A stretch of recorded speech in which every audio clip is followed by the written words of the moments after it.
Hi guys, இன்றைக்கி நம்ம movie ரிவ்யூவில் மவுண்டன் டாப் படத்தோட ரிவ்யூ தான் பார்க்க போகிறோம். இந்த படம் இப்போ தமிழ் டப்பில் அவைலபிளாக இருக்குது. மறக்காமல் செக் அவுட் பண்ணி பாருங்கள்.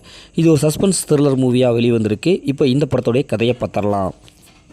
படத்துடைய ஹீரோ கிட்ட ஒரு பொண்ணு ஹெல்ப் கேட்க வருவாங்க.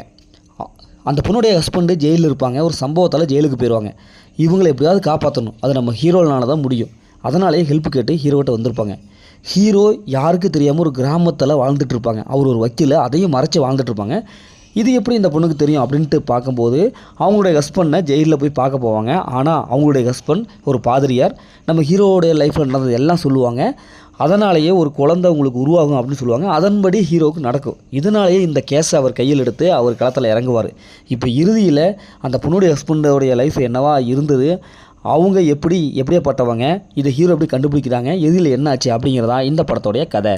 இந்த படத்தோடைய பாசிட்டிவ்னு பார்த்தாவே இதில் வர்ற அந்த சஸ்பென்ஸ் த்ரில்லர் ஃபேக்டர் நல்லாவே ஒர்க் அவுட் ஆகிருக்கு.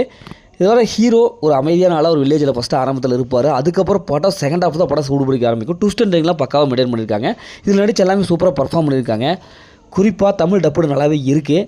ஹீரோயினோட கெமிஸ்ட்ரி நல்லா ஒர்க் அவுட் ஆகிருக்கு. ஹீரோடைய கேரக்டர் நல்லா ஸ்ட்ராங்காக எழுதியிருக்காங்க. அவர் அந்த இன்வெஸ்டிகேஷன் பண்ண போகும்போது அந்த பொண்ணுடைய ஹஸ்பண்டு ஒரு மாதிரியான ஒரு ஆள் அப்படிங்கிற மாதிரி இப்படி நிறையா இடத்துல நம்மளை வந்து யோசிக்க வச்சுருப்பாங்க. அந்தளவுக்கு நல்லா ஒரு இன்ட்ரெஸ்டான ஒரு ஸ்க்ரீன் ப்ளே கொடுத்துருக்காங்க.